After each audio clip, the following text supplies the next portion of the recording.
नमस्कार दोस्तों सोचिए आप सुबह उठते हैं और देखते हैं कि आपकी कॉफी से लेके स्मार्टफोन तक सब कुछ महंगा हो चुका है। अब ये सिर्फ कल्पना नहीं बल्कि हकीकत बन सकती है, क्योंकि दुनिया की सबसे बड़ी अर्थव्यवस्थाएं चाइना, कनाडा, अमेरिका एक नए ट्रेड वॉर में उलझ चुके हैं। चाइना और कनाडा ने अमेरिका के नए टैरिफ का करारा जवाब दिया है। अमेरिका ने चाइना और कनाडा से आने वाले उत्पादों पर 10 से 15% तक टैरिफ बढ़ा दिया है, जिससे व्यापारिक तनाव बढ़ गया है। लेकिन इसका असर आम लोगों पर, ग्लोबल मार्केट पर और अंतर्राष्ट्रीय व्यापार पर क्या पड़ेगा, चलिए इसे सरल भाषा में समझते हैं। ट्यूसडे को चाइना ने अमेरिका के नए टैरिफ का जवाब देते हुए अमेरिकी चिकन, गेहूं, मकई और कपास पर 15% तक टैरिफ बढ़ाने की घोषणा कर दी है।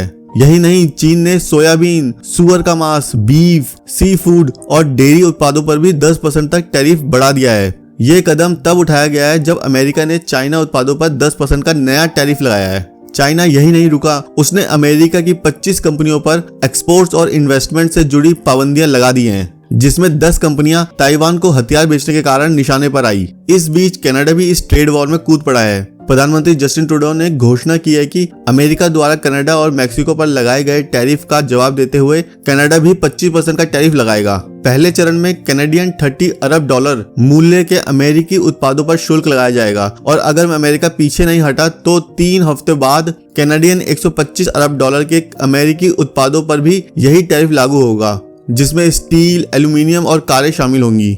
विशेषज्ञों का कहना है कि ये ट्रेड वॉर अमेरिकी अर्थव्यवस्था को बुरी तरह से नुकसान पहुंचा सकता है। सिटी की अर्थव्यवस्था के अनुसार अमेरिका की जीडीपी कई क्वार्टर्स तक 1% तक घट सकती है, और उपभोक्ताओं के लिए चीजें महंगी होंगी। Smartphone, laptop, gaming console, smart watch, Bluetooth device, मतलब आपका अगला गैजेट अब पहले से ज्यादा महंगा होगा। चाइना ने अमेरिका की इन नीतियों की कड़ी आलोचना की है और इसे वर्ल्ड ट्रेड ऑर्गेनाइजेशन के नियमों का उल्लंघन बताया है। चाइना की कॉमर्स मिनिस्ट्री ने कहा है कि अमेरिका व्यापार और आर्थिक सहयोग की नींव को कमजोर कर रहा है, और चीन अपने वैध अधिकारों की रक्षा के लिए हर संभव कदम उठाएगा। और अभी तो ट्रम्प ने 25% टैरिफ यूरोप पे भी लगाने की अनाउंसमेंट कर दी है। हो सकता है आने वाले समय में यूरोप भी इसका रिटेलिएशन करते हुए अमेरिका पे टैरिफ बढ़ा दे। इस हाई स्टेक ट्रेड वॉर का भविष्य क्या होगा ये कहना मुश्किल है, लेकिन इतना तय है कि इसका असर सिर्फ सरकारों तक सीमित नहीं रहेगा, बल्कि इसका असर आम आदमी को भी झेलना पड़ेगा। हो सकता है आने वाले कई महीनों तक शेयर मार्केट इसी तरह से डाउन ही रहे। आपका क्या सोचना है? क्या ये टैरिफ सही कदम है या ये दुनिया को आर्थिक मंदी की ओर धकेल रहा है? कमेंट में अपनी राय दें, और इस तरह की जानकारी के लिए हमारे चैनल को लाइक और सब्सक्राइब करना ना भूलें। धन्यवाद।